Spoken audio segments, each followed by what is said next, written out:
জায়গায় আল্লাহ উল্লেখ করেছেন ইতিকাফের গুরুত্ব, ইতিকাফের ফজিলত, এই সংক্রান্ত অসংখ্য হাদিসে কারিমা রয়েছে। ইতিকাফ এটা কি? এটা আরবিক একটা লফজ, আরবি শব্দ। ইতিকাফ শব্দটা আটকে থাকা, আবদ্ধ থাকা, অবস্থান করা, বিরত থাকা। শরীয়তের পরিভাষায় ইতিকাফ হচ্ছে এমন একটা বিষয়, নির্দিষ্ট সময়ে নির্দিষ্ট দিনে দুনিয়াবি সকল সম্পর্ক বিচ্ছেদ করে পরিবার পরিজন থেকে আলাদা থেকে বাইতুল্লাহ শরীফের মধ্যে অবস্থান করাকে ইতিকাফ বলা হয়। এই ইতিকাফ, আর ইতিকাফের সর্বোত্তম জায়গা, ইতিকাফের সর্বোত্তম জায়গা সর্বপ্রথম মসজিদুল হারাম, এরপর দ্বিতীয় স্থানে হচ্ছে মসজিদে নববী, তৃতীয় স্থানে হচ্ছে মসজিদে আকসা, চতুর্থ হচ্ছে জামে মসজিদ, পঞ্চম নম্বর হচ্ছে মহল্লার মসজিদ। এভাবে ইতিকাফের জায়গাকে নির্ধারণ করা হয়েছে। পুরুষের জন্য মসজিদ, জামে মসজিদ কিংবা মহল্লার মসজিদ এটা বাধ্যতামূলক, এবং বিশেষ করে রমজানের শেষ 10 দিনের জন্য বাধ্যতামূলক। মহিলারা, ইসলাম বোনেরা, ওনারা ইতিকাফ থাকতে পারবেন বাসায়। উনি যেখানে নামাজ আদায় করেন যে স্থানে, কিংবা নির্দিষ্ট একটা স্থানকে নির্ধারণ করে নেবেন। যদি নামাজের স্থান নির্ধারিত না থাকে, একটা স্থানকে নির্ধারণ করে নেবেন, উনি সেখানে মাহে রমজানের শেষ 10 দিন সহ বিভিন্ন সময় ইতিকাফ থাকতে পারবেন। এই যে ইতিকাফের স্থান, ইতিকাফ কি আমরা সামান্যতম জানতে পারলাম, কিন্তু চিন্তা করলে গভীর মনোযোগ দিলে হয়তো আপনি আরো কিছু শিখতে পারবেন, জানতে পারবেন। সাথে সাথে আরেকটি বিষয় জানতে হবে, ইতিকাফ 3 প্রকার। কয় প্রকার? আওয়াজ দেন না, কয় প্রকার? 3 প্রকার। আর কয়েকটি মাত্র দিন বাকি আছে, নাজাতের দিন রানিং হচ্ছে। এগুলো গুরুত্ব দিবেন, মায়া করবেন, দয়া করবেন, মহব্বত করবেন, যাতে করে এই মাহে রমজান আমার জন্য শাফাআতকারী হয় এবং নাজাতের ওসিলা হয়। নাজাতের ওসিলা এবং শাফাআত, এই দুইটি। তাহলে ইতিকাফ 3 প্রকার। 1 নম্বর হচ্ছে মান্নতের ইতিকাফ, দ্বিতীয় নম্বর হচ্ছে সুন্নত ইতিকাফ, তৃতীয় নম্বর হচ্ছে নফল ইতিকাফ।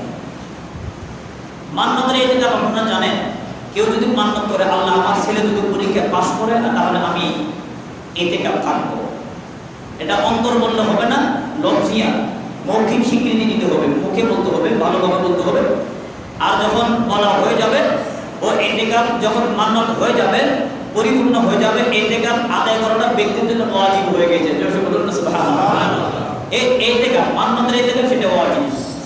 সুন্নত ইতিকাফ যেমন রমজানের শেষ 10 দিন, সুন্নতের মুআক্কাদা আলাল কিফায়া, সুন্নতের মুআক্কাদা আলাল কিফায়া, এটা আমি বলেছিলাম আপনাদেরকে, আবারও রিপিট করতেছিলাম। তো এটার গুরুত্ব অনেক বেশি, অত্যন্ত বেশি। কারণ যেহেতু ইতিকাফের ঘোষণা আল্লাহ কোরআনে কারিমের মধ্যে দিয়েছেন। আল্লাহ বলতেছেন, বিসমিল্লাহির রাহমানির রাহিম, সুম্মা আতিম্মুস সিয়ামা ইলাল লাইলি ওয়া লা তুবাশিরুহুন্না ওয়া আনতুম আকিফুনা ফিল মাসাজিদি। আল্লাহ বান্দাকে ডিক্লারেশন দিলেন, ইয়া রাসূলুল্লাহ, ইয়া হাবিবাল্লাহ, আপনি আপনার উম্মতদেরকে বলে দিন, সুম্মা আতিম্মুস সিয়ামা ইলাল লাইলি, তারা যেন রাত্র পর্যন্ত তথা সূর্যাস্ত পর্যন্ত রোজা রাখেন। আতিম্মুস সিয়ামা ইলাল লাইলি ওয়া লা তুবাশিরুহুন্না ওয়া আনতুম আকিফুনা ফিল মাসাজিদি। শুধু তাই নয়, তোমরা আমার বান্দারা, তোমরা যারা রোজা আছো, রোজা থাকার পর যারা রমজানের শেষ 10 দিন হবে তোমরা এতেকাফ থাকা অবস্থায় স্ত্রী থেকে তোমরা দূরে থাকবে। সুবহানাল্লাহ। কোন মসজিদে এতেকাফ কেন? এটার আরেকটা রহস্য। ওই যে বলা হচ্ছে দুনিয়াবি সম্পর্ক থেকে বান্দা যেন দূরে থাকে, পরিবার থেকে দূরে থাকে, স্ত্রী থেকে স্বামী দূরে থাকে। স্ত্রী থেকে দূরে থাকার লক্ষ্য একটাই, যাতে করে স্ত্রী সম্পর্ক বৈধ সম্পর্ক থেকে দূরে থাকতে পারে। এজন্য আল্লাহ বলেন ওয়ালা তুবাশিরুহুন্না ওয়া আনতুম আকিফুনা ফিল মাসাজিদি, তোমরা মসজিদে ইতিকাফ থাকা অবস্থায় স্ত্রী বৈধ সম্পর্ক থেকে তোমরা দূরে থাকবে। জোরে বলুন সুবহানাল্লাহ। ঘোষণা দিয়েছেন কে? আল্লাহ। আর মসজিদে যদি থাকে তাহলে তো ওই ধরনের সম্পর্ক আসার কথা। এই জন্য মসজিদের লক্ষ্য দেখুন। এইভাবে আমার আল্লাহ কোরআনে কারিমের মধ্যে অন্যত্র জায়গায় আবারও বলেছেন। তা আমার বন্ধুরা, ইতিকাফের অনেক গুরুত্ব রয়েছে, অনেক ফজিলত রয়েছে। এটা হচ্ছে সুন্নত ইতিকাফ, বর্জন করার বাদ দেওয়ার কোনো সুযোগ নাই। আরেকটি হচ্ছে নফল ইতিকাফ। ওই নফল ইতিকাফ যে কোনো দিন, যে কোনো মাসে, যে কোনো সময়, যে কোনো টাইমে আমার বন্ধুরা, যে কোনো মাসের প্রথম দিন, যে কোনো মাসের সব দিন, কিংবা যে কোনো মাসের শেষ দিন, আপনি যেভাবে রাখুন না কেন, মসজিদে ঢোকার সময় যদি আপনি ইতিকাফ নিয়ে ঢোকেন, যতক্ষণ পর্যন্ত মসজিদে থাকবেন ততক্ষণ পর্যন্ত আপনার আমল নামে ইতিকাফের সওয়াব দেওয়া হবে। সুবহানাল্লাহ। মসজিদে ঢোকার সময় ইতিকাফের নিয়ত করাটা নফল। নিয়ত করা কি নফল। আমি মনে করি আরো জরুরত বেশি, কারণ অনেকে এসে মসজিদে কিচ্ছে কাহিনী করে, দুনিয়াবি আলোচনা করে। ও যে মসজিদে আসে, এ যে মসজিদে আসে, এটা বাবার ঘর নয়, এটা দুনিয়াবি আমার ঘর নয়, এটা বাইতুল্লাহ শরীফ। এখানে দুনিয়াবি সব কথা বলা হারাম, নিষেধ, গুনাহ সব নষ্ট হয়ে যাচ্ছে, এর খবর ওই ব্যক্তির নাই। তাই বলা হচ্ছে মসজিদে ঢোকার সময় যদি ইতিকাফের নফল ইতিকাফের নিয়ত করে, ইতিকাফের নিয়ত করার পর বাজে কথা বলা বৈধ নয়। এজন্য মনে করা হয় নফল ইতিকাফের নিয়ত করাটাই আমাদের জন্য উত্তম। জোরে বলুন সুবহানাল্লাহ। গুনাহ থেকে বিরত থাকার একটা মাধ্যম, একটা কি?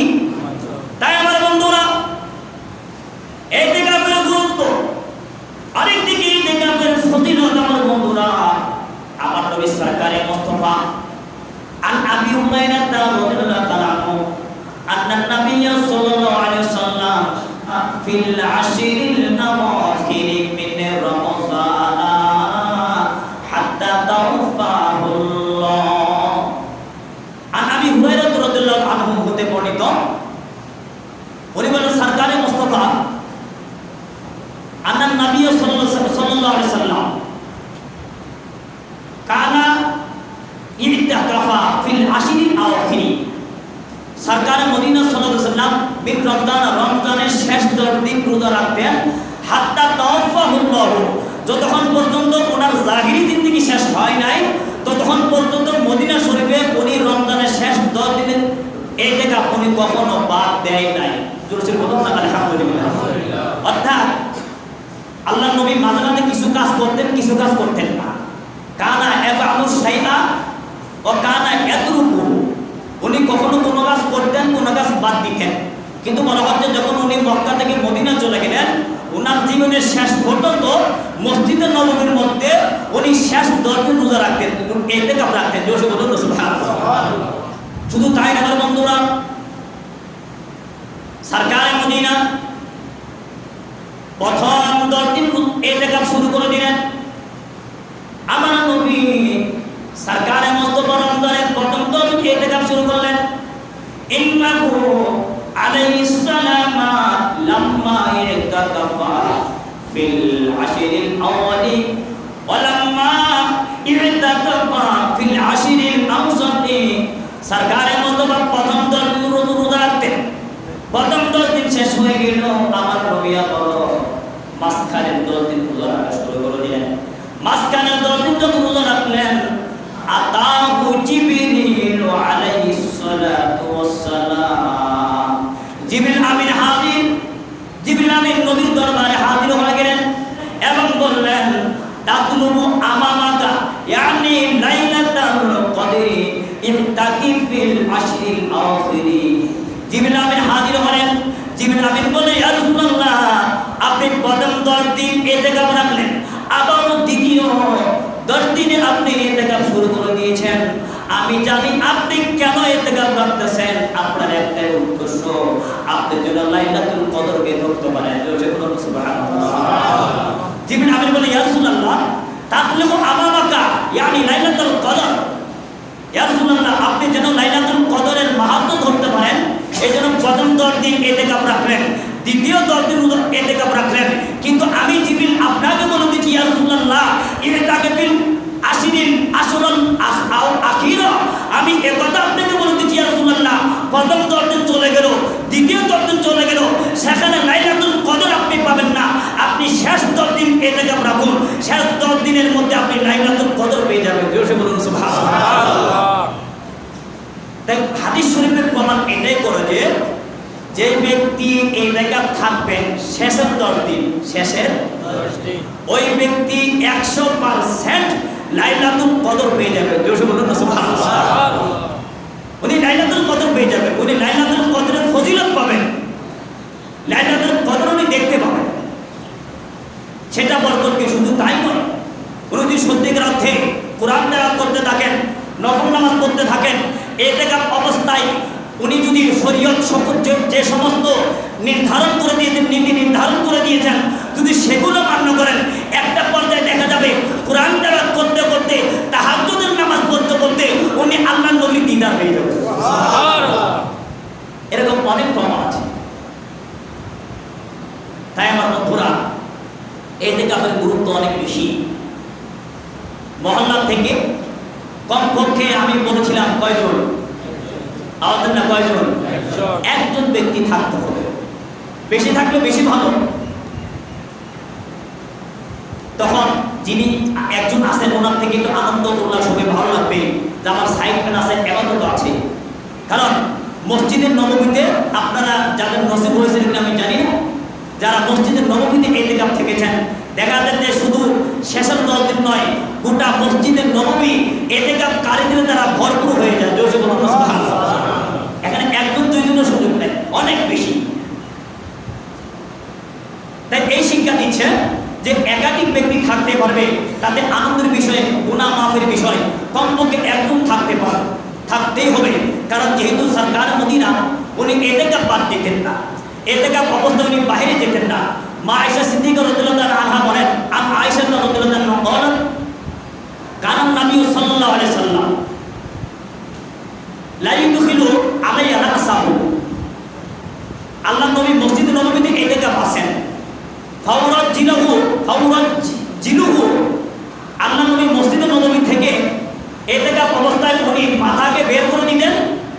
লা ইদখিলু রাসাহু আলাইয়া রাসাহু, উনি মাথা বের করে দিতেন, আর আমি আমার নবী মুস্তাফার মাথার চুলকে আমি চিরুনি করে দিতাম। জোরে বলুন সুবহানাল্লাহ।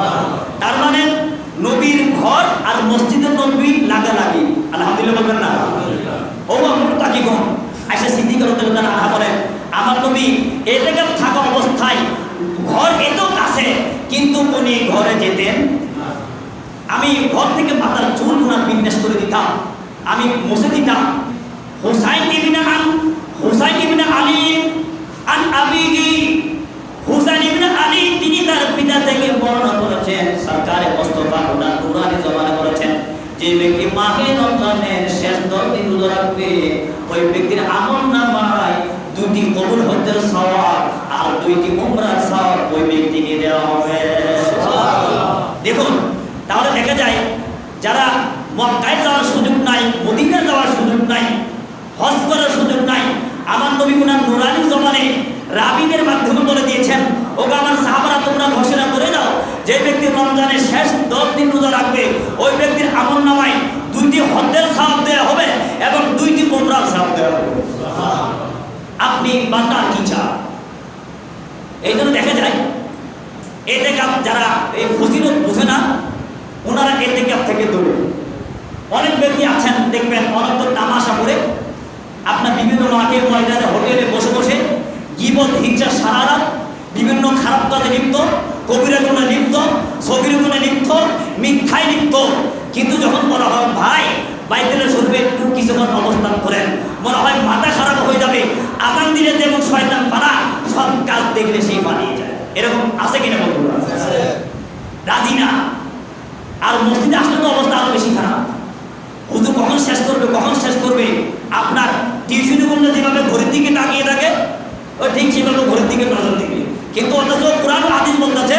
যতক্ষণ বাইতুল্লাহ শরীফে আছে ততক্ষণ বান্দার গুনাহ মুক্ত হতে পারবে। বাইরে গেলে যুক্ত, ভিতরে আসলে মুক্ত। কিন্তু হ্যাঁ, আমার আল্লাহ তো কথা বলে নাই বান্দা সারাদিন মসজিদে থাক। আল্লাহ বলেছেন বান্দা তুমি মসজিদ থেকে বের হয়ে যাও। মসজিদ যেভাবে ইবাদত, পেটের জন্য রিজিকের তালাশ করে সেটাও ইবাদত। জোরে বলুন না সুবহানাল্লাহ। কিন্তু এই ঘড়ি থেকে তো লাভ নাই।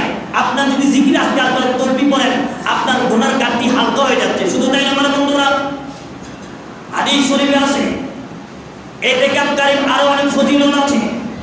উনি যখন আল্লাহকে ভালোবাসার জন্য, নবীকে ভালোবাসার জন্য মসজিদে ইতিকাফ থাকবেন, আনিল যুনুবি আজরিল্লাহু, বলা হচ্ছে আনিল যুনুবি আজরিল্লাহু, আমার বন্ধুরা মসজিদের মধ্যে থাকার কারণে, ইবাদত করার কারণে, ইবাদত ইতিকাফ থাকার কারণে আমার আল্লাহ দেখা যায় যারা মসজিদে থাকতে পারে না, বিভিন্ন ইবাদতের মধ্যে লিপ্ত আছে, ওই সমস্ত ব্যক্তিরা যত ইবাদত করতেছিলেন আর মসজিদে থাকার পর উনি যেহেতু ইবাদত তেমন করার সুযোগ পাচ্ছেন, আমার বন্ধুরা বলা হচ্ছে মসজিদে থাকার পর যদি অসুস্থ থাকার কারণে ইবাদত করতে না পারে আমার বন্ধুরা, কিন্তু ওনার আমল নামায় গোটা এলাকাবাসী যদি ইবাদত করতেছে, ওই ইবাদতের গাঁটটি ওই আমল নামে আমার আল্লাহ দিয়ে দিবেন। সুবহানাল্লাহ। উনি মূল কথা গুনাহ থেকে সম্পূর্ণ মুক্ত,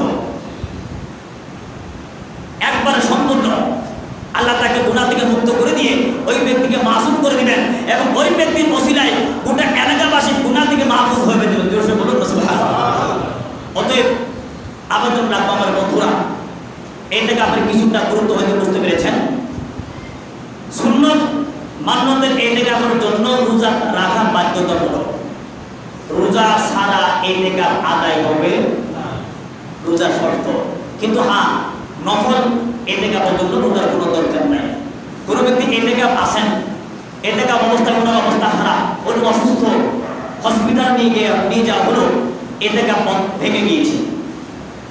আর যে ইতিকাফটা ভেঙে গিয়েছে, ওই ইতিকাফটা পরবর্তী কাজা আদায় করাটা উচিত। ওই ব্যক্তিকে কাজা আদায় করে দিতে হবে এবং ওই ব্যক্তিকে তখনও রোজা রাখতে হবে। জোরে বলুন সুবহানাল্লাহ। এটা একটা মাসআলা লাগে। আর আমি ওই দিন আপনাদেরকে বলেছিলাম, ইতিকাফ অবস্থায় শুধু টয়লেট, ইস্তেনজা, প্রস্রাব, পায়খানা, ওযু, গোসল ছাড়া, এটা প্রকৃতির ডাক ছাড়া, বিশেষ জরুরত ছাড়া মসজিদ থেকে বের হওয়া জায়েজ নাই। বলুন না জায়েজ নাই। আর যদি জুমা মসজিদ না হয়, ইবাদতখানা হয়, যেখানে একজন ইমাম আছে, একজন ইতিকাফের জন্য একজন ইমাম মুয়াজ্জিন থাকতে হবে এবং 5 ওয়াক্ত নামাজ চলে, ওই ধরনের মসজিদ হতে হবে। 5 ওয়াক্ত নামাজ হয়, ইমাম মুয়াজ্জিন নির্ধারিত আছেন, এবং যদি দেখা যায় কোনো কারণবশত জুমা হচ্ছে না, তাহলে হ্যাঁ, শরীয়ত বলতেছে উনি জুমার জন্য মসজিদ থেকে বের হতে পারবে। জোরে বলুন সুবহানাল্লাহ। কিসের জন্য? জুমার জন্য। এই সমস্ত টুপিটাকে বিষয়গুলো বেশি কঠিন না, উনি চাইলে রাখতে পারবে। এই জন্য শরীয়ত বলতেছে ইতিকাফের জন্য বালেগ হওয়া শর্ত নয়। নামাজ রোজা যেভাবে নাবালেগ সন্তান রাখতে পারে, এই ধরনের ছেলেরাও ইতিকাফ থাকতে পারবে। কিন্তু হ্যাঁ, কোরআন তেলাওয়াত, নামাজের কিছু পদ্ধতি জানা এবং এই ধরনের জিনিসগুলো যে ইতিকাফ অবস্থায় কি কি করা যায় না, সেগুলো কোরআন জানা দরকার। আল্লাহ সুবহানাল্লাহ আমাদের প্রত্যেককে যদিও ইতিকাফ থাকতে না পারি, ইতিকাফের বরকত আমার সকল মুসলিম ভাইদের আল্লাহ কপালে নসিব করে। বলুন আমিন।